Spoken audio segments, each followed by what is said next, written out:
And let's take a nice big inhale through the nose and then a nice long exhale. Sighing can be really nice. We'll do that again. Inhale and exhale. And again, inhale and a nice long exhale. And you might even bring your palms together, just a nice bow to the Sangha today.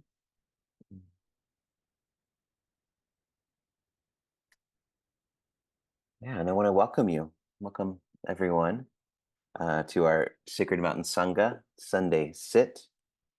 My name is Adam, and I'm a core teacher with Sacred Mountain Sangha, and I'm really happy you're here. If you haven't been here before, the rhythm of this session, we begin just with a little arrival, and then we'll do some chanting, block of chanting, 15 or 20 minutes, sometimes longer, and then a stationary sit. But during the sit, feel free to stand up, or if you'd like to walk around or lay down or something like that, whatever is supportive for you. And then the last part of our session, I'll offer some dharma reflections, and then that'll lead us all the way to the top of the hour. And at that point, there's an option. You can either leave and we'll say goodbye, or you could stay on and we'll have a dharma discussion, either some insights that you have or some questions, and we'll just continue that conversation. It won't be recorded, so uh, you can rest assured your comments will not be logged for eternity on YouTube. All right. So I want to share the chanting book if you don't have it.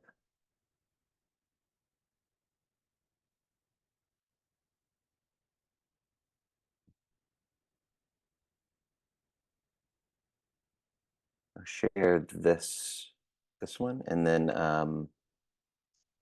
also share the actual website where the chants are located. Some people have more success if they're not able to open that one. All right, so one of those should work for you.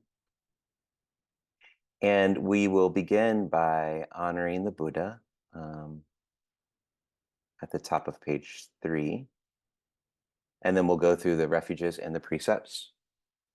And then we'll go to page 4 and we'll chant the recollection of the triple jewel. And then we'll see where we're at.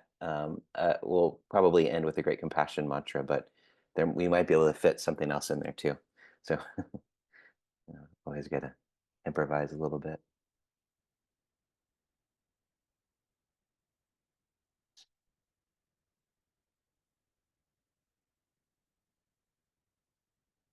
Okay.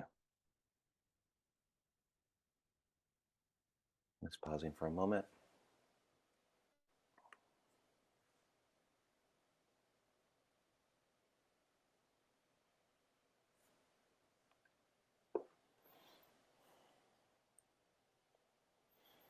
You can exhale together and then inhale. Namo tassa bhagavato arahato samma sambuddhassa. Namo tassa bhagavato arahato samma sambuddhassa. Namo tassa bhagavato arahato samma sambuddhassa.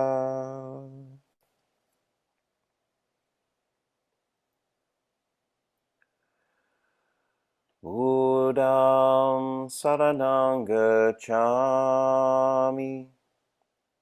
Dhammang saranang gacchami. Sanghang saranang gacchami. Dutiyampi buddhang saranang gacchami. Dutiyampi dhammang saranam gacchami. Dutiyampi sanghang saranam gacchami. Tatiyampi buddhang saranam gacchami. Tatiyampi dhammang saranam gacchami.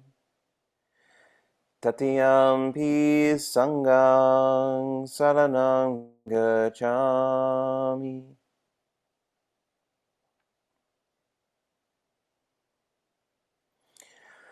Panatipata vedamani Sikkhapadang samadhiyami. I undertake the training to refrain from intentionally taking life. Adinadana vedamani Sikkhapadang samadhiyami. I undertake the training to refrain from taking that which is not given. Kammesu michachara vedamani Sikkhapadang samadhiyami. I undertake the training to refrain from misuse of sexuality and the senses. Musawada vedamani Sikkhapadang samadhiyami. I undertake the training to refrain from speech that is false, divisive, harsh, and meaningless. Sura medaya maja pamadatana vedamani Sikkhapadang samadhiyami. I undertake the training to refrain from intoxication which leads to carelessness. Om Shanti. Om Shanti. Om Shanti.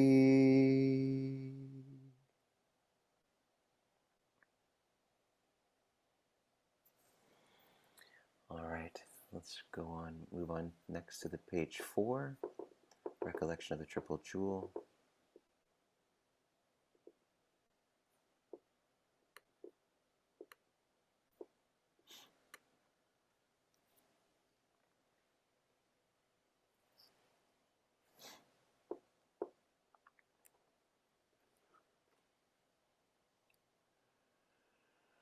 Itipiso bhagava araham samma sambuddho vijacharana sampanno sugato lokavidu annutaro purisattama sarati sata deva manusanam buddho Bhagavanti Savakato Bhagavata Dhammo Sanditiko Akaliko Ehipasiko Opanayiko Pachatam Vedita Povinuhiti Supatipano Bhagavato Savakasango Ujupatipano Bhagavato Savakasango Naya Patipano Bhagavato Savakasango Sami Chipatipano Bhagavato Savakasango Yadidam Chattari Purisayogania Tapurisa Pugala Esa Bhagavato Savakasango Ahunayo Pahunayo Dakinayo Anjali karaniyo anutaram punyaketam loka sati.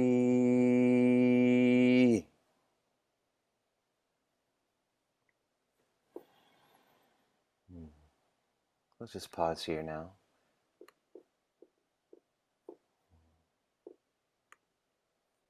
I like to pause here to just acknowledge the lineages and the teachers and the teachings over thousands of years back to the Buddha. And even before the Buddha talked about that. This is a dharma that was discovered, not created. So acknowledging the tradition and the language, these ancient words, the practitioners over many thousands of years who have dedicated their lives to practicing dharma, passing on the dharma.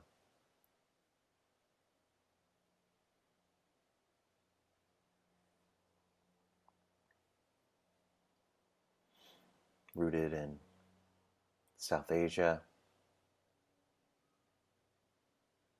spreading in all directions from there.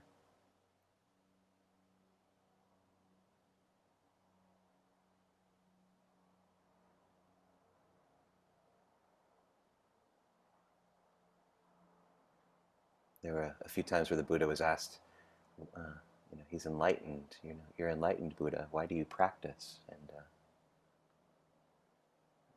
he said two things. The first thing he said was to maintain a calm abiding. But then the second one he said was, I practice for future generations. And I think that's really beautiful. He's practicing for us.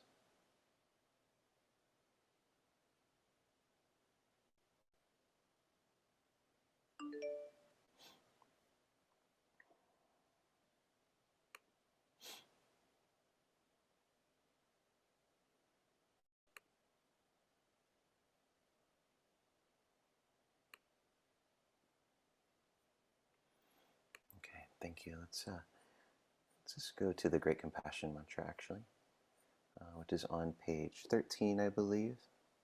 12, page 12.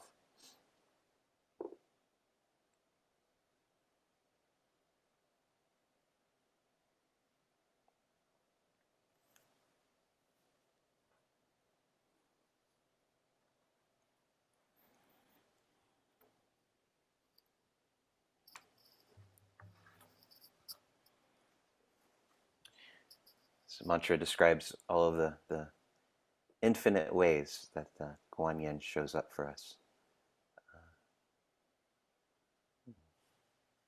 Compassion, that's what we're asked to do as compassionate people, practitioners, is to be there in whatever way is needed in the moment, in any situation that we meet. So Kuan Yin represents that infinite capacity of compassion and responsiveness, without judgment, without concern for self, always in service.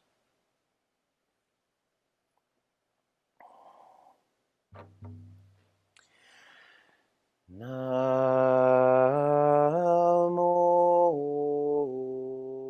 Dave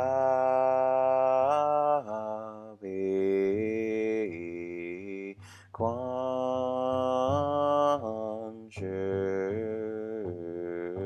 Yin Bu Sa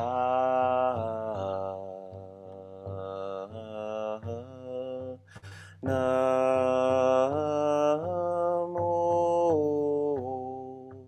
Dave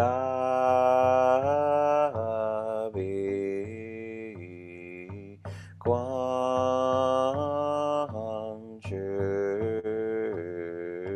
Yin Bu Sa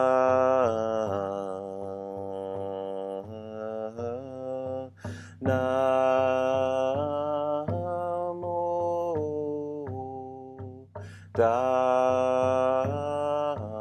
me guan zhi yin bu sa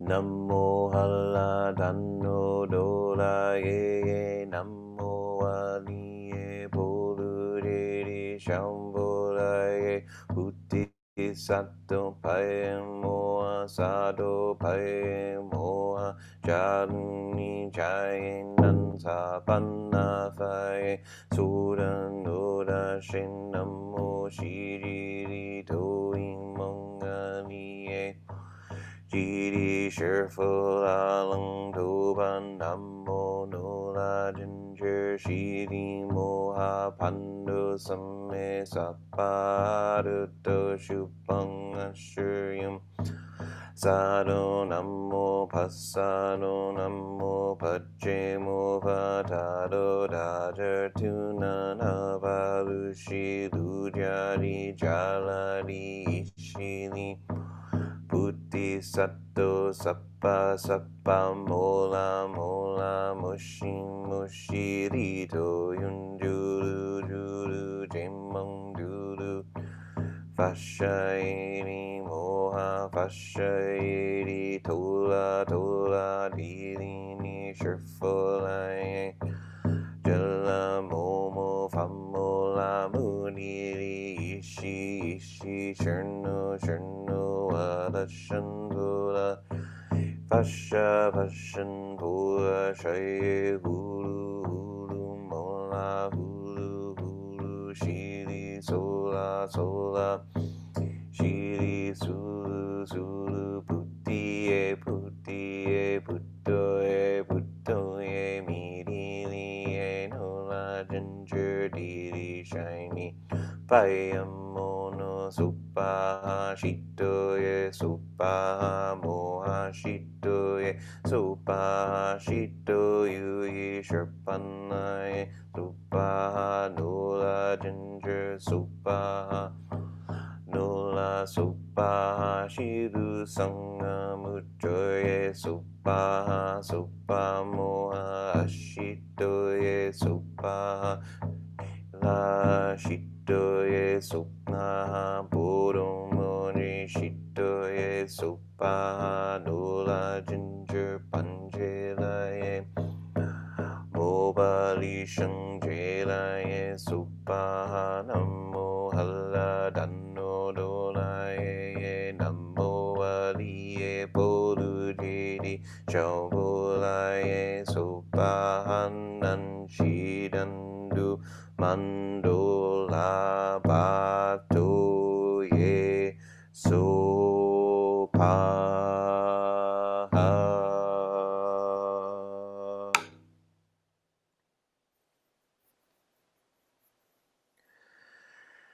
Namo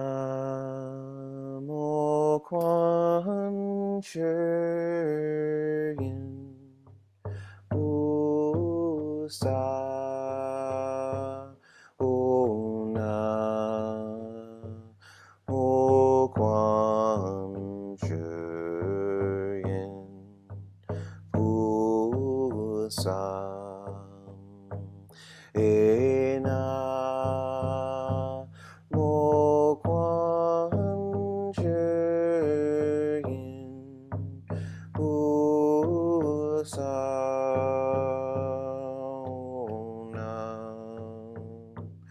Mo Quan Yin Usa Ena Mo Quan Yin Usa Ona Mo Quan Yin Pusa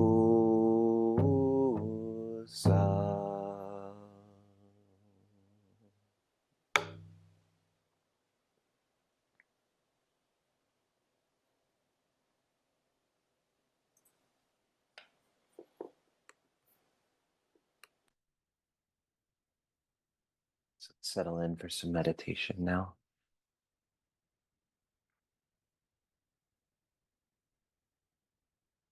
Mhm.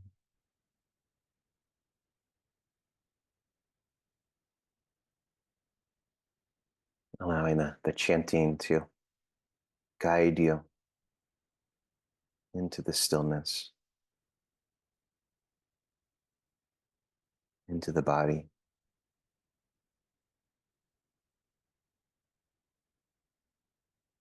into the subtle dimensions of the body.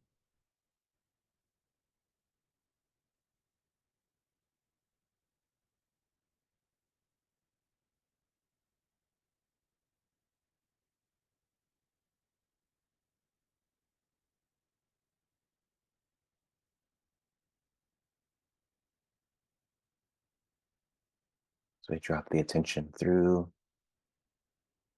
so that we more fully inhabit the entirety of the body.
Thank you.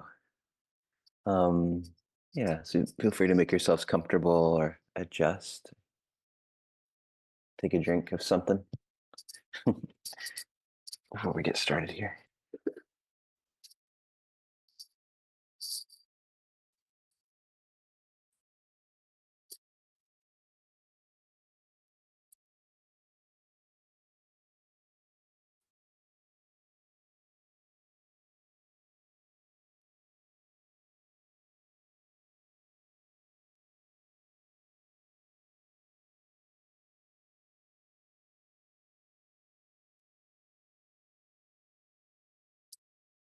All right. Hmm.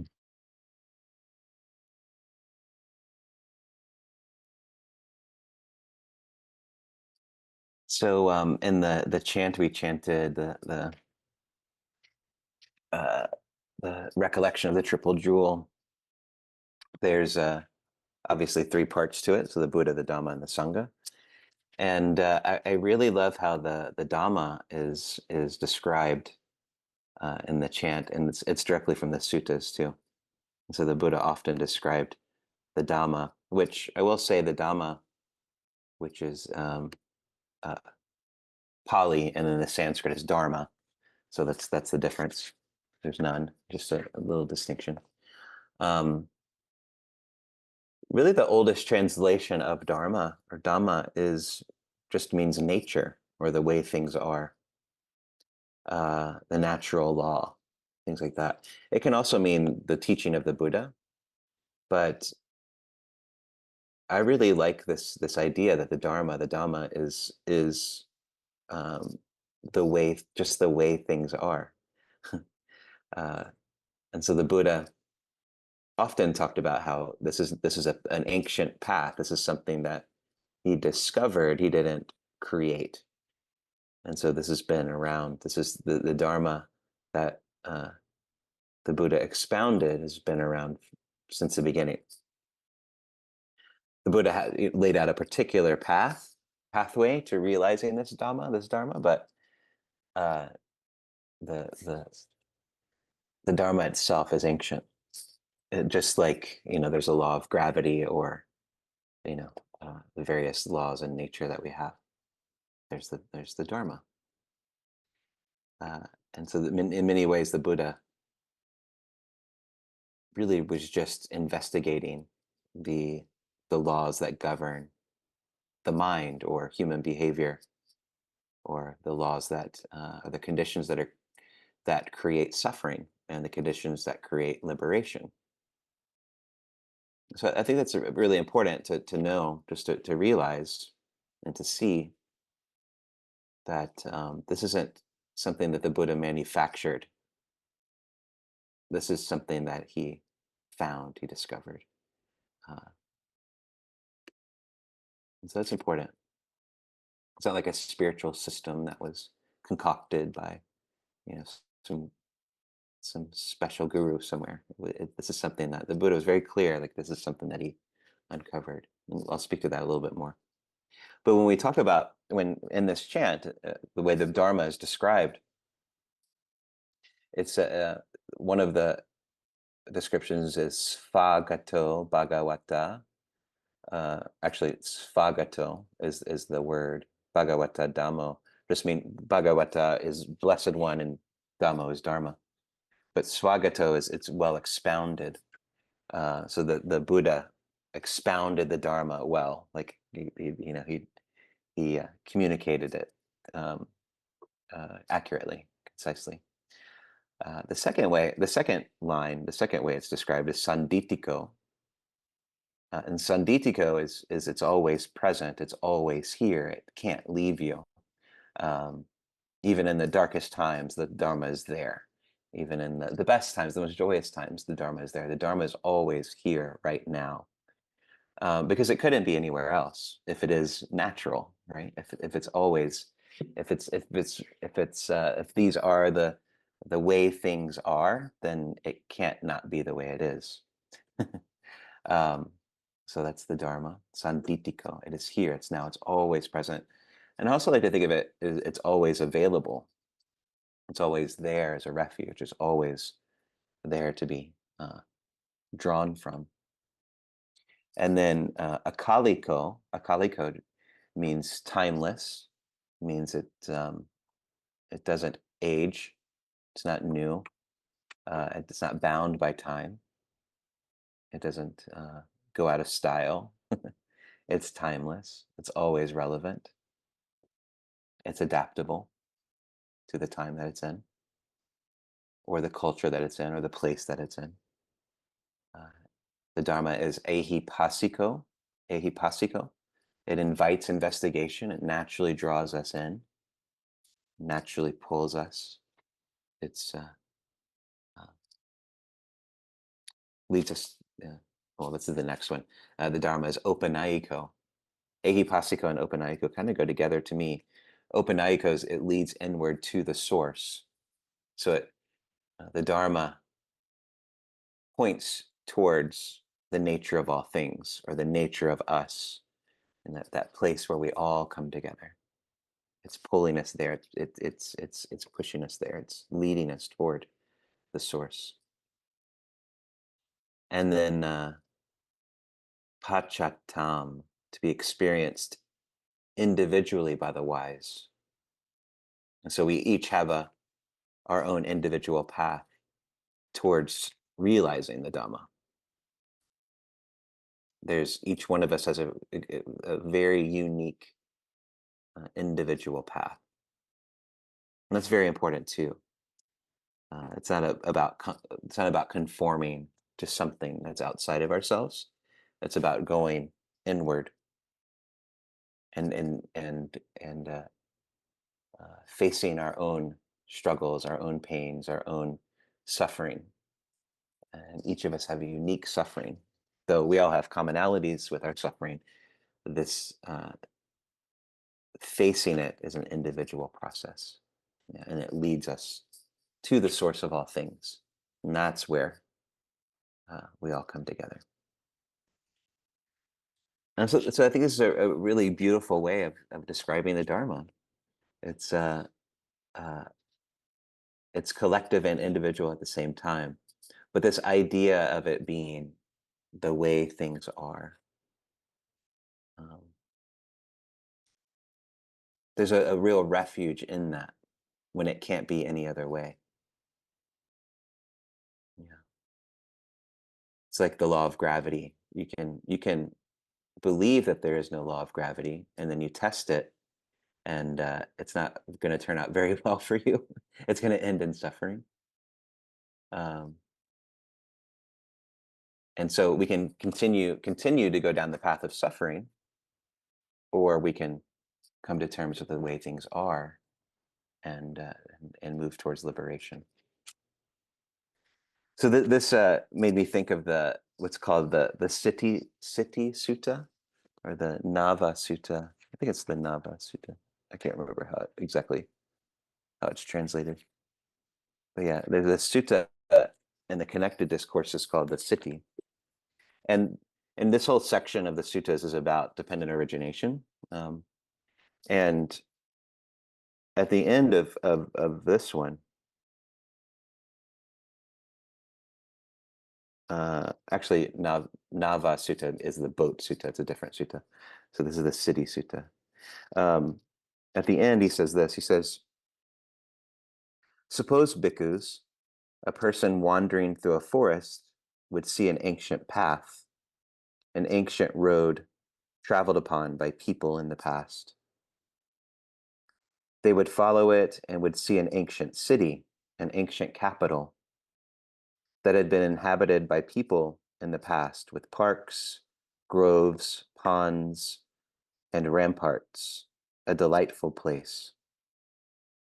Then the person would inform the king or a royal minister, Sire, know that while wandering through the forest, I saw an ancient path, an ancient road traveled upon by people in the past. I followed it and saw an ancient city, an ancient capital that had been inhabited by people in the past, with parks, groves, ponds, and ramparts, a delightful place. Renovate that city, sire. Then the king or the royal minister would renovate that city, and sometime later that city would become successful and prosperous, well populated, filled with people, attained to growth and expansion. And I really love this image of this city. And it's interesting because the person wandering through the forest is the Buddha. Um, and then the king or the queen, or however you want to, the ruler of this land that didn't know the city was there, is us as practitioners, or us as people on the path. The city represents our awakened nature, or the dharma, or the way things are, our natural inheritance, our the source, um,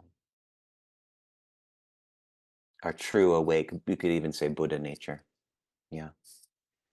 And then the path he's talking about is he specifically refers to the Eightfold Path. But as we know, there's many paths to things. But he's specifically talking about the Eightfold Path. And I love this image because, we each have our individual path towards this ancient city. And there's an assumption here that wherever the king is ruling at the current point is not as good as as this beautiful ancient city that's there.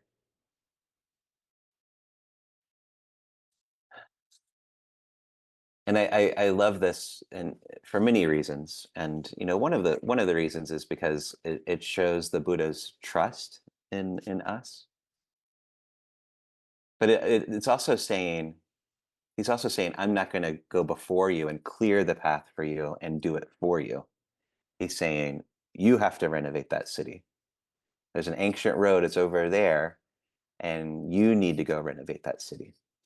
And so there's this beautiful imagery of this path that's been overgrown, or it's mossy, or it's broken, and trees have grown, and all of these things. And this represents us in the path, clearing away obstruction, clearing away what doesn't serve anymore.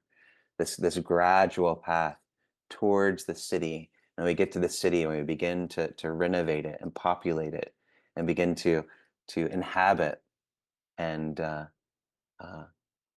in many ways claim this inheritance, this thing that's there within us, this source. And this ehipasiko, openaiko, it's leading us. The dharma this path is leading us toward the source, to our awakened nature, to this beautiful place, this better place, this place beyond suffering. And so our awake nature, our Buddha nature, or even nibbana. We could think of this city as nibbana.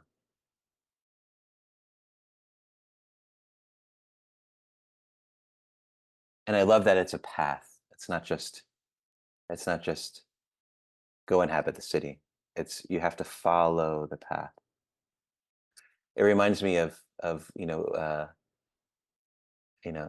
hiking or being in the wilderness, and you'll sometimes, especially in like New England, or places that have been inhabited for a long time.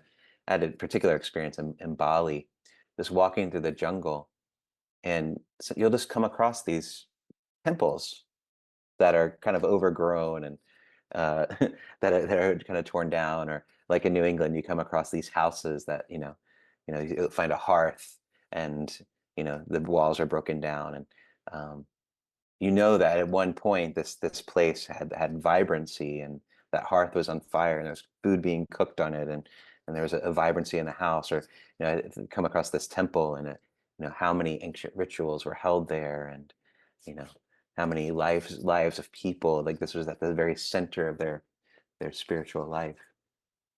And I think that's a really beautiful beautiful symbol, a beautiful imagery of what we give attention to, where we put our attention, the choice that we sometimes make to remain in suffering, um, where there is a choice to be with something that's better, that's more skillful, that's more wholesome, that's more beautiful. That is our true nature. Yeah.